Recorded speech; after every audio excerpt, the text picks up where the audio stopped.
Within God, you have your eternal and endlessly joyful existence. Humanity has chosen to awaken. It's as simple as that.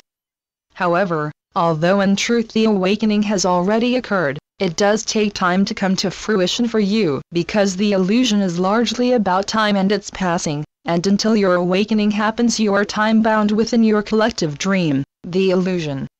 It is unreal, but, because you intended it to seem very real, it does seem utterly real to you. That, of course, is very confusing for you, and because the vast majority of the human population believes that the illusion is absolutely real, that is how it appears to you. What is presently occurring is the unraveling of the collective belief in the illusion, and because of that, you see apparent chaos, confusion, and conflict in many places across the world as the beliefs that hold it in place are released. Remember, beliefs are restrictive and limiting opinions that, as humans, you hold and trust, but which are largely invalid. Humans like beliefs because they seem to offer safety and security, allowing them to align themselves with others who hold the same or similar beliefs, thus helping them to feel accepted. And yet humans are skeptical and very quick to judge and disparage the beliefs others hold that are different from their own. This intensely bigoted "I'm right and you are wrong" syndrome constantly leads to disagreement and conflict. And, of course, it is driven by fear and the desperate need to be accepted, and that is why these beliefs have been held on to so strongly while rarely being questioned, for fear that if questioned, scrutinized, they might be proved wrong. Over the last few decades, numerous entrenched and collective beliefs have been discarded as humanity, moving steadily towards its moment of awakening, has come to realize their invalidity. And many commonly accepted negative judgments of other people's lifestyles have also been discarded. Many are finally attempting to honor the golden rule: do not do unto others what you would not want them to do to you. Even though conflicts and judgments of a very unloving nature are still endemic in many areas, humanity is moving towards acceptance and compassion for each and everyone, and away from judgment. To awaken means to discard all attitudes and behaviors that are not in complete alignment with love, judgment, blame, condemnation, disapproval, self-righteousness, and that is what is occurring as more and more people make the choice to toss away those severely limiting and self-damaging opinions and affectations. As general acceptance of one another grows, the need for the defenses provided by arrogant and unshakable beliefs and positionalities decreases, and the awareness that all are human grows, seeking only love, in spite of all the apparent differences between them: nationality, ethnicity, color, sex, political or religious persuasion, interests, and professional qualifications. You are all the beloved children of God who have momentarily forgotten that divine truth as you dream the dream of separation and unreality. Note that word momentarily, because in reality there is only the eternal now, and any apparent move away from that moment can only be extremely brief, so short in fact that it is immeasurable. To awaken is your inevitable and unavoidable destiny, and for that you should give thanks daily. Reality, your home, is joy-filled, the illusion is fear-filled.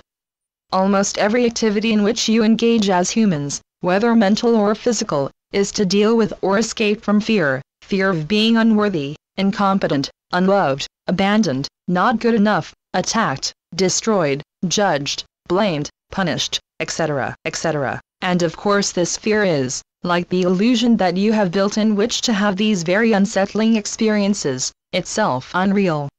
To awaken is your only real desire, because deep within yourselves you know that what you are experiencing is unreal, a dream, or more often a nightmare.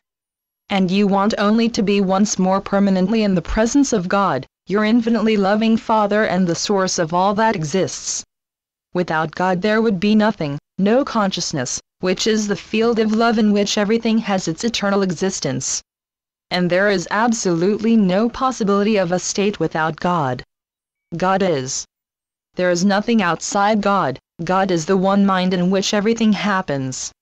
It is the field of unlimited infinite creative potential of which you are all essential parts or aspects, and which, without even one of you, it would be incomplete, another impossibility, although impossibilities are also impossible. There is only God, and within God you have your eternal and endlessly joyful existence, so rejoice. You are to awaken from the momentary aberration that you built, the illusion, and your joy will once more be complete as all memories of unreality fade away through the tiny spot, stain, or blemish that has hidden reality from you ever so briefly, and which has never existed. The experiential field in which humanity finds itself is the illusion that you built in which to undergo a sense of abandonment and aloneness and the insane momentary belief that you had no need of God who had created you and who had given you everything that He had and is.